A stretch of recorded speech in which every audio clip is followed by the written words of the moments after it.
every time a manufacturer launches a car, it's obviously to sell more and more of them, but sometimes you get some real legends which are meant for a few, just like this. This is the Skoda Octavia RS. It's not an unfamiliar name when it comes to India. We've seen previous iterations as well.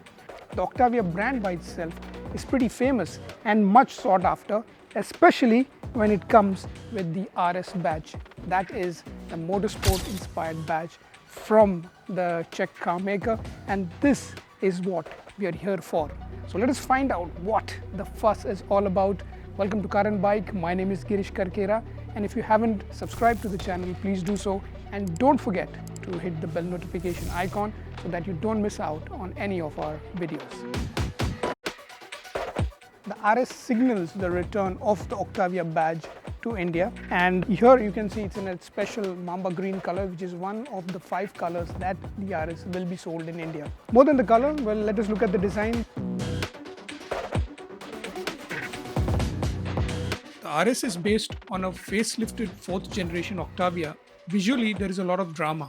It looks sharp and sporty. The face is dominated by a black glossy grille, flanked by LED matrix headlamps. The sports bumper looks muscular. Performance look lingers at the rear, with boot spoiler and twin exhaust pipes in black. There are animated blinkers, which adds to a premium feel. The RS sits on specially made 19-inch Ilias alloys, shod with 225/40 sports tires from either Bridgestone or Goodyear. Spare tire is a narrower 18-inch space saver though. At over 4.7 meters long, the RS is a reasonably big sedan. The wheelbase is over 2.6 meters. And unlike many of the performance cars, ground clearance, as you can see, is not an issue. The previous one had a minimum of around 140 millimeters plus. This one seems a little higher, but Skoda does not give us the figure yet. Blacked out B-pillars, again a nice sporty touch to it. And this, as you know, is a notchback, so the entire hatch will open to give you a really big usable boot. So performance plus practicality, and this boot can take around 600 liters of luggage. And if there are no rear passengers on an intercity run or airport run, the rear seats can fold and swallow over 1500 liters of luggage. Now, while that's the exterior of the car, now let us look at what the interiors are. Equally sporty. I'm telling you, you won't be disappointed. A very familiar steering wheel, a very familiar layout, very similar to what will be there in a regular Octavia, but the materials and the finishing that they've done, it makes it look amazingly pretty. You feel so much home, and at the same time it feels luxurious. Right from an all black interior, if you look at the seats, they come with a mix of leatherette as well as suede, and that's the sort of theme that runs throughout. There's a lot of red stitching as well, and goes well with the overall premise of this car. Rear seat comfort is also a plus with the Octavia, and the RS frankly is no different because dimensionally and physically the body is more or less the same. So you get the same sort of wide, comfy seats that you can get in an Octavia right here also. But like most cars in this segment, rear seats can ideally accommodate 2 in utmost comfort. 3 will be a bit of a squeeze in terms of shoulder room. I find these prettier looking. A lot of people may not like the black theme, but then this car is not for everyone. RS is about driving, and that is precisely what this car induces. As soon as the engine switches off, you can hear that growl from the exhaust. Now, powering the car is a 2-liter TSI. We know it's a legendary engine. It's free revving. Power comes on tap very easily. Makes around 195 kilowatts, so that is approximately 240 to 245 bhp. That is also the reason why the previous Octavia was also called the Octavia RS 245. In fact, it is the same engine used as in the recently launched Volkswagen Golf GTI. In Octavia RS2, it makes 262 bhp, peak torque is a hefty 370 Newton meters, and is available from as low as 1600 RPM up until 4700 RPM. That gives the RS a punchy feel when you dump the throttle. Power goes to the front wheels only via a 7-speed dual clutch transmission. The latter is quick and precise and works well in tandem with the throttle inputs. A sporty exhaust mode adds to the charm.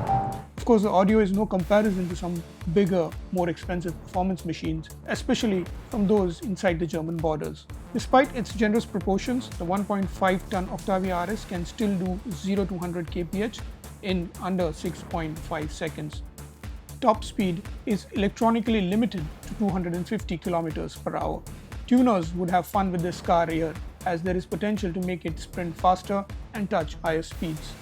The downside of high performance is of course fuel efficiency. The onboard computer kept displaying 6 to 7 kpl during our test runs, but to be fair, the car was on the limit on the test track. I am sure a lot of owners are going to tune that even further. Skoda has a lot of motorsport background as well, especially in rallying, and they've claimed to use the technology also in the making of the RS. So from a driver's point of view, first thing is of course the steering wheel. It's electric power steering, yes, but it has a very progressive feel, which means that it is light when you are at a slow speed, especially helpful while parking.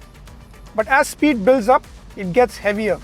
Multi-link suspension at the rear, classic McPherson struts at the front, but more importantly, it's more pliant than a regular Octavia, and that is what is needed. You need that balance to take those corners faster than you normally could. Now, of course, I'm driving it on a racetrack. Please drive it restrainfully if you are in the public roads. Could they have made it a little bit more noisier? I think there was scope. I really wish they could have.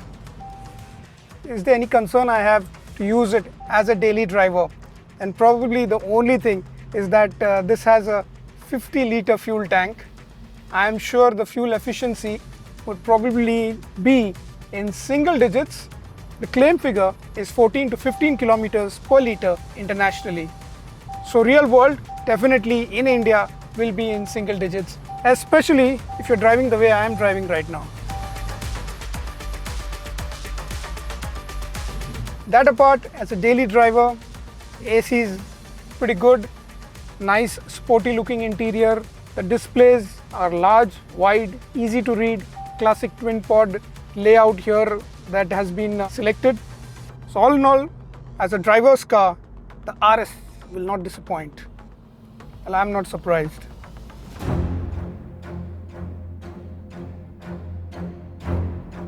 The Octavia RS will be available in only one single variant.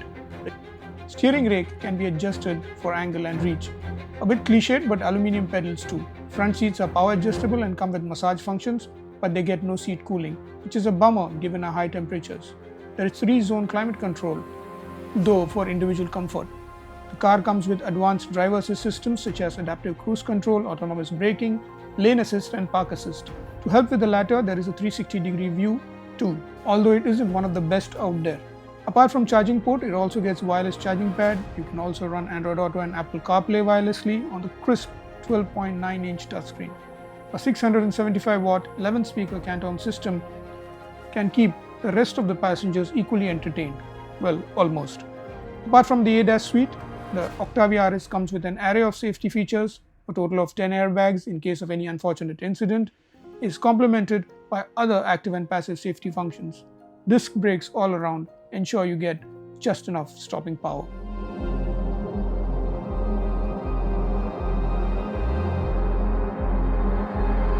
So that's the price of the new Skoda Octavia RS. Now you might argue that it's a little bit on the higher side, but then there is a lot of performance and a lot of engagement. A lot of driver engagement is something that you will get with this car. This car is a minority. It's not for everyone, and this car itself is really special. So if you see value in it, it's more like someone valuing art. You don't know the price unless it is something you feel with your heart. And a heart is what this car is capable of touching.